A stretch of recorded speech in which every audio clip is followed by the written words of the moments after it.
नमस्कार दोस्तों, आपके अपने YouTube चैनल कहीं अनकहीं में आपका बहुत बहुत स्वागत है।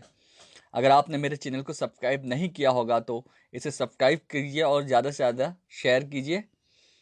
आज इस विषय पे बात करेंगे, भाग्य बड़ा होता है या कर्म। कुछ लोग होते हैं जो भाग्य पे विश्वास रखते हैं, कर्म पे नहीं। कुछ कर्म पे विश्वास करते हैं, भाग्य जैसी चीज़ होती नहीं मानते हैं। और कुछ लोग कर्म के साथ साथ भाग्य पे विश्वास करते हैं। तो आप क्या भाग्य पे विश्वास करते हैं, कर्म पे? अपने विचार इस जरूर हमें भेजिएगा। तो हम आज चलो अपने विषय पे आते हैं। हम भाग्य बड़ा होता है कर्म।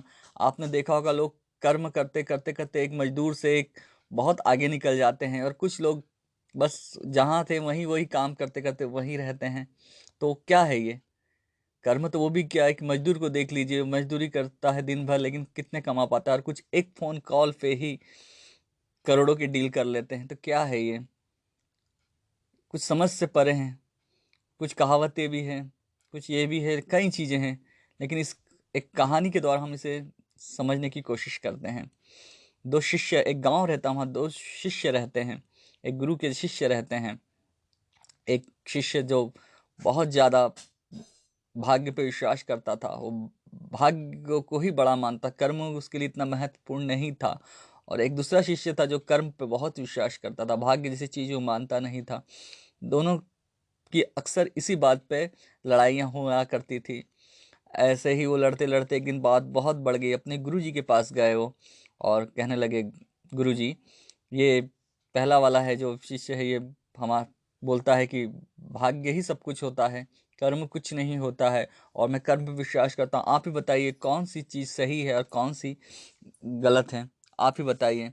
गुरुजी कुछ देर सोचते हैं और उनको फिर एक बंद कमरे में, अंधेरे बंद कमरे में बंद कर देते हैं।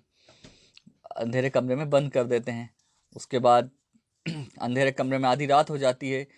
जो भाग्य पे विश्वास करने रहता है वो भगवान का नाम जपते जपते बैठा रहता है। दोनों को बहुत ज़्यादा भूख लगने लग जाती है। और जो कर्म वाला है वो सोचता है ये तो भूखा मर जाएगा, मैं अपने कर्म करता हूँ, कुछ ना कुछ मिलेगा। ऐसा करते हुए वो उस अंधेरे कमरे में टटोलता टटोलता एक ढूंढता रहता है। तो उससे एक मटकी हाथ लगती है जो ऊपर से बंद रहती है कपड़े से। उसको हिलाता है तो खन खन की उसमें से आवाज़ आती है। उसे खोल के वो देखता है तो उसमें कुछ चने और पत्थर मिलते हैं उसे। तो वो पत्थर को अलग छाट देता और चने को छाट के खा लेता, और उस पत्थर को उस भाग्य पे विश्वास करने वाले शिष्य को दे देता और कहता, ले तेरे भाग्य में यही था। लेकिन जब सुबह होती है तो ये क्या, जो भाग्य पे विश्वास करने वाला था वो ना मामूली पत्थर ना हो कि वो महंगे अनमोल कीमती पत्थर रहते हैं। तो उतने में गुरुजी का प्रवेश हो जाता है। गुरुजी प्रवेश करते हैं, बोलते हैं क्या हुआ? तो बोलते, देखिए गुरुजी, अपने वो जो शिष्य रहता है जो भाग्य पे अत्यधिक विश्वास करता था, वो गुरुजी को दिखाता है पत्थर, देखिए प्रभु ये मुझे क्या मिला है। तो गुरुजी ये बोलते, देखा इसने कर्म किया तो इसको इसकी भूख मिटी, और तुमने कुछ नहीं किया, तुम्हारे भाग्य में ये था, तुम्हें मिला। तो कर्म भी उतना ही जरूरी है जितना भाग्य। दोनों ही अपने अपने जगह ठीक है। तो बताइए दोस्तों, ये मेरी कहानी आपको कैसा लगा? अगर आपको मेरे चैनल को पसंद आया तो इसे और ज़्यादा से लाइक शेयर कीजिए। नमस्कार दोस्तों, जय हिंद।